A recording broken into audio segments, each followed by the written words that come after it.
প্রয়োজনে একটা বকরি কিনা কুরবানি দিল, একটা বকরি কিনা কুরবানি দেন, কিন্তু কারে খুশি করার জন্য? আল্লাহকে। আল্লাহকে রাজি খুশি করার জন্য একমাত্র দিতে হবে। কিন্তু কিনা কাকা কত হয়েছে, কয় কেজি মাংস, কত দাম পড়ছে বর্তমান বাজারে, এই হিসাব নিকাশ করা যাবে? ভুলও করবেন না। আরে মাংস তো সারা বছর কিনা খাওয়া যাবে, টাকা থাকে। আপনি কম দামে কিনা খান, সমস্যা কি? কিন্তু কুরবানি কার? এটা একমাত্র কারে রাজি খুশি? আল্লাহকে রাজি খুশি করার জন্য ইসমাঈল আলাইহিস সালামের সত্য থাকতে বনবাস দিয়েছে। এটা তো আমরা জানি সবাই। কি করে দিয়ে আয়েশা বলছে মক্কায় কোনো বাড়ি ঘর নেই। যখন বয়স 6 থেকে 8 বছর তখন আল্লাহ অর্ডার দিয়েছে ইসমাঈলকে কুরবানি দেওয়া। এর আগে কিন্তু অনেক কুরবানি হয়েছে, বা একটা সময় তো আমরা শুনছি অনেক বড় অবশ্যই না আপনার যেটা দরকার সেটা। তো 6 থেকে 8 বছর যখন তখন অর্ডার হয়েছে, কি হয়েছে? ইসমাঈলকে কুরবানি দেওয়া। কি কথা ঠিক না বেঠিক? অর্ডার হয়েছে কিনা? পরীক্ষা দেখেন নিয়ম। ইসমাঈল মক্কা নগরীতে এই কয়েক বছরের ভিতরে একটা শহর হয়ে গেছে, ছোটখাটো শহর। ইব্রাহিম আলাইহিস সালাম জানে না, কারণ যখন দিয়ে আসেন তখন মরুভূমি, যখন দিয়ে আসেন তখন মরুভূমি। হাজেরা আর ইসমাঈল ছাড়া কেউ নাই। এখন বিভিন্ন লোকজন আসতে আসতে একটা ছোট্ট শহর হয়ে গেছে, কারণ মাঝখানে পানি, জমজম পানি। হঠাৎ করে ইব্রাহিম আলাইহিস সালাম ওই শহরের ভিতরে ঢুকে দেখে অনেকগুলো বাড়ি। এখন লোকজনদের জিজ্ঞাসা করে ইসমাঈলদের বাড়ি কোনটা? তার বাড়ি? কারণ ইসমাঈল উদ্দেশ্য করে তো বাকি লোকগুলো ইসমাঈল পরিচিত। ইসমাঈলদের বাড়ি কোনটা? লোকজন দেখাই দিছে ওই যে দেখা যায় একটা ঘরেটা। এবার ঘরের সামনে যায় রাখতেছে ইসমাঈল। ঘরের দরজা বন্ধ, ভিতরে ইসমাঈল আর ইসমাঈলের মা হাজেরা। হাজেরা ঘরের ভিতর কাজ করে। ইসমাঈল ডাক দেওয়ার সাথে সাথে ইসমাঈল এসে দরজা খুলছে। খুইলা দেখে লম্বা একটা লোক, গায়ে লম্বা একটা জামা, মাথায় একটা পাগড়ি, এক হাতে তাসবিহ আর এক হাতে একটা লাঠি। দরজা লাগাইয়া দৌড় দিয়া ভিতরে গিয়া মাকে বলতেছে, মা গো, ও মা, বাইরে একটা লোক দেখলাম। ওই লোক দেখেছো? কে এটা? কবে কে এটা জানি না। মা গো, ঘরের ভিতরে একটা জামা ঝুলানো আছে, তুমি এই জামাটা মাঝে মাঝে দেখি দিকে তাকাইয়া তুমি কান্দো। তবে এই জামাটার মতো এরকম একটা জামা ওই লোকটার গায়ের মধ্যে। সুবহানাল্লাহ। ও মা, এই যে ঘরের ভিতরে একটা ঝুলানো জামা, মা গো, ঠিক এটার মতো একটা জামা ওই লোকটার গায়ের মধ্যে। মাথায় বড় পাগড়ি, এক হাতে লাঠি আর এক হাতে একটা তসবিহ। মা গো, আমি তো লোকটা চিনি না, কিন্তু জামাটা দুইটা মিল আছে। ওই তাই নাকি? যাও, যায় দরজা খুলে দাও, হয়তো তোমার বাবা ইব্রাহিম খলিলুল্লাহ বুঝা পেয়েছে। দরজা খুলে দিচ্ছে, ভিতরে ঢুকছে। ঢুকিয়া সন্তানকে দয়া আদর করলো। আদর করার পর ওই যে অর্ডার কুরবানি করার অর্ডার, কুরবানির জন্য নিয়ে যাবে। কিভাবে হাজারের কাছে বলবে? ছোট থাকতে মরুভূমিতে বনবাস, এখন আবার বলতেছে কুরবানি করতে নিয়ে যাবে। হাজারের কাছে বলা যাবে না। এবার হাজারাকে বলতেছে, হাজারা গো, ও হাজারা, ইসমাঈলকে একটা সুন্দর জামা গায়ে দিয়ে দাও। কেন? ইসমাঈলকে নিয়ে ঘুরতে যাব।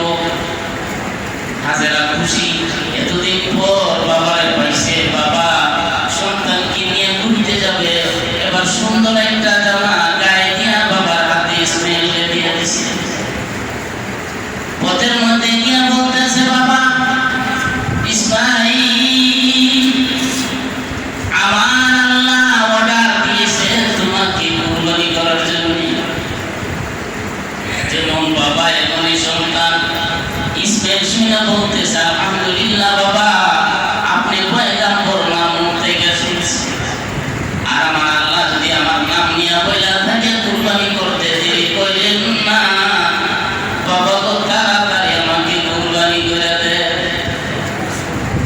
ছিল রাজি হয়ে গেছে। এই কুরবানি যদি চালু থাকতো একদম সন্তানি কুরবানি দিতে। এখান থেকে মিনায় যারা হজ করতে গেছেন ওই জায়গাটার মধ্যে সাদা একটা মসজিদ করে দিয়ে দিছে একটা পাহাড়ের ডালে। যারা হজ করতে গেছে তারা ঘুরতে গেলে এটা দেখায়, ওই জায়গাটা এখনো আছে। ওই জায়গায় নিয়ে গেছে, যাওয়ার পর ইসমাইল ছোট বাচ্চা বলতেছে বাবা, এতদিন পর আমাকে দেখছেন, আপনার মায়া লাগতে পারে, আর আপনার মায়া যদি আমার শরীরে রেখে যায় আল্লাহ বেড়া হয়ে যাবে। সুতরাং আপনি একটা কাজ করেন, আমার হাত পা ডুবে দেন। তো হাত পা বাঁধবো কেন? জবাইয়ের সময় যদি আপনার শরীরে লাগতে লাগে আমার আল্লাহ রাগ করবে যে আমি আপনারে লাগতে দিচ্ছি, বেয়াদবি হয়ে যাবে। বাবা জবাই করার সময় আমার হাত পা বেঁধে নিবেন আর আমার চোখগুলো বেঁধে নিবেন। কেন? জবাই করার সময় যদি আপনার চোখ আমার চোখ সোজা হয়ে যায় আপনার মায়া লাগবে, জবাই করবে, আল্লাহর হুকুম পালন হবে না। সুতরাং আমার চোখগুলো বেঁধে নেন, আপনার চোখগুলো বেঁধে নিন। এবার ইসমাইল আলাইহিস সালামের হাত পা বেঁধে নিলেন, চোখগুলো বেঁধে নিলেন কাপড় দিয়া। ইব্রাহিম আলাইহিস সালাম নিজে চোখগুলো বেঁধে নিলেন। আর ইসমাইল বলতেছে বাবা, আমাকে তো জবাই করে ফেলবেন। মা এতদিন পর্যন্ত আমার দিকে তাকাইয়া আপনাকে বলেছি আমার জামাটা খুলে আমার হাতে ঢুকছে, কারণ আমার মা যখন শুনবে আমি জবাই হয়ে গেছি, আল্লাহর রাস্তায় কুরবানি হয়ে গেছি, আমার মা আমার জামাটাও যদি না পায় আমার মা সহ্য করতে পারবে। এই জামাটা আমার মা হাতে নিয়ে দিবে, আমার মা জামাটা বুকে ধরাইয়া বুকের সামনে ঝোলা দিবে। কিন্তু আমাকে জবাই করতে যেন জোরা পরিমাণ অহংকার আপনার আমার কারোর মধ্যে না আসে। আল্লাহ ডাক দিয়া বলে, জিবরাইল আমার পরীক্ষা শেষ হয়ে গেছে, কুরবানি করবে নিয়ত আমি পাইছি রে। যা ইব্রাহিম আলাইহিস সালাম হাত পা বেঁধে চোখ বেঁধে চাকু গলার মধ্যে লাগায়া টান দিবে। এই মুহূর্তে জিবরাইল বলতেছে, জিবরাইল যা জান্নাত থেকে একটা দুম্বা নিয়ে ইসমাইলকে উঠাইয়া ইব্রাহিমের চাকুর নিচে দুম্বাটা শোয়াইয়া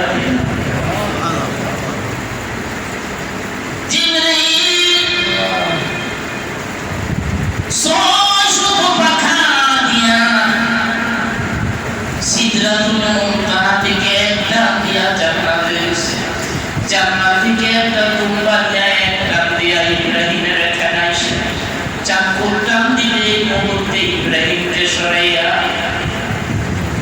ইসমাইলকে সরাইয়া দুম্বাটা ইব্রাহিম আলাইহিস সালামের চাকুর নিচে দিয়া পাশে দাঁড়িয়েছে।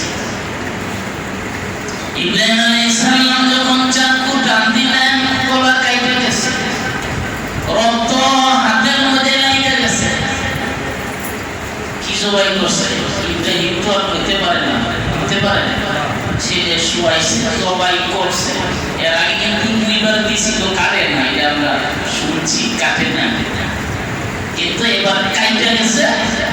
এরপরে চোখ খুলছে, খুইলা দেখে চাকুর নিচে দুম্বা জবাই হয়ে গেছে। জোরে বল সুবহানাল্লাহ।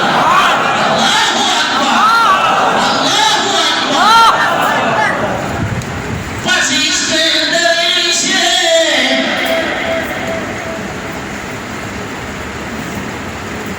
এই বানাইছে আল্লাহ কে দইরা বুকে জড়াইয়া চোখের পানি ছেড়ে দিছে আল্লাহ ডাক দিয়া বলতেছে ইব্রাহিম ও ইব্রাহিম জবিহুল্লাহ আগে আছে খলিলুল্লাহ এখন থেকে হইছে কি জবিহুল্লাহর বাবা তাকওয়া কারে রাজি খুশি করার জন্য কুরবানি আমি এটা বলার উদ্দেশ্য ছিল আমরা যে কুরবানি করব কাকে রাজি খুশি করব একমাত্র আল্লাহকে রাজি খুশি করব আল্লাহকে ছাড়া আর কাউকে দেখানোর জন্য নয়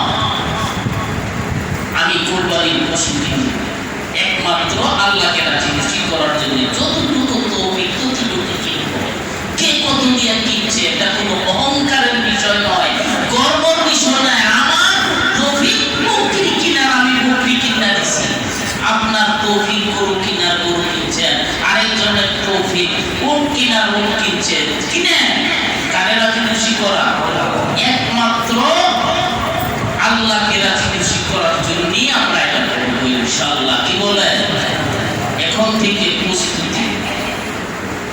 থেকে প্রস্তুতি নিয়ম শরীর খুব সাবধানে শরীর করবেন এখন থেকে শুনতেছি বেনামাজি লগে যদি লন থেকে কুরবানি না হইতে পারে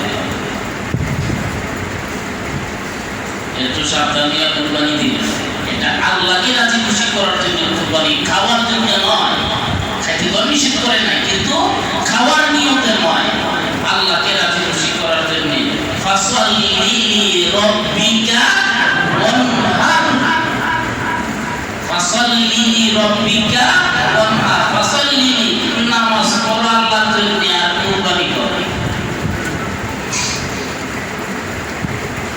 বুঝাইতে পারছি ইনশাআল্লাহ আমরা প্রত্যেকে চেষ্টা করব আমরা এই কুরবানিটা যেন আমাদের সহিহ হয় শুদ্ধ হয় আর দ্বিতীয়ত আমরা এই জিলহজ মাসের 10 দিন পর্যন্ত যে আমলগুলো আমাদের ছিল আছে আমরা আমলগুলো করার চেষ্টা করব বেশি বেশি করে ইবাদত করব জিকির তাসবিহ তাহলিল কোরআন তেলাওয়াত যে কোনো ইবাদত বেশি বেশি করব গুনার কাজ কি বাড়াই দিব না কমাই দিব কমাই দিব